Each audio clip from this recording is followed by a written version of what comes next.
Jumanji, Welcome to the Jungle is directed by Jake Kasdan, and it's a reboot sequel of sorts to the original 1996 film Jumanji, starring Robin Williams.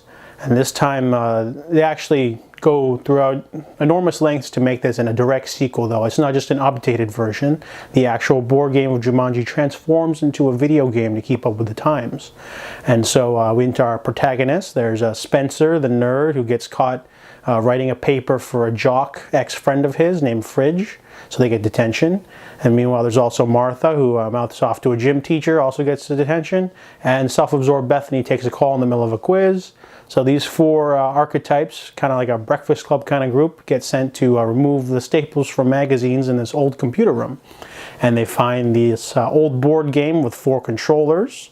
So they decide, why not play an old style game just to pass the time, you know, slack off a little. And they end up getting sucked into this video game, Jumanji. And if you're not familiar with the original Jumanji, in that movie, you play the board game, you take turns, things come at you. This time it's the other way around. They get sucked into the game, things come after them. So they have a health bar, they all have special skills. And what's the biggest concept of this is that when they go into the video game, their bodies change and they play the avatars of the games. So now Nerdy Spencer gets to have the body of Dr. Bravestone, who looks a lot like Dwayne "The Rock" Johnson, but he's like super ripped, has no weaknesses, and he's like the rugged adventure hero. Meanwhile, the jock Fridge ends up being the sidekick character, gets shafted. He has no good powers except for holding a weapons bag. And then there's self-absorbed Bethany becomes Shelley Oberon, who ends up Sheldon Oberon. So she ends up becoming a middle-aged fat man with a dick, and there's some funny jokes with that. And then, of course, Shy Martha ends up becoming ass-kicker Ruby Roundhouse, killer of men.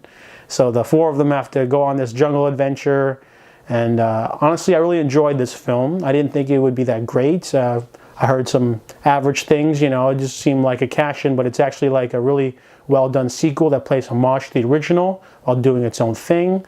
It concentrates on the characters, delivers lots of laughs and action set pieces. The film's only weakness has to be the villain, though. Bobby Cannavale, he doesn't get to interact with the heroes very often, and when he does, it's not very exciting. Not like the Hunter Van Pelt in the first one. And so the villain was the weakest aspect, very little dimension in this film, but the rest of the film is really funny. There's a lot of heart, action, laughs. I definitely enjoyed Jumanji, Welcome to the Jungle. I thought it was one of the nicest surprises of the year. So I give it an 8.5 out of 10.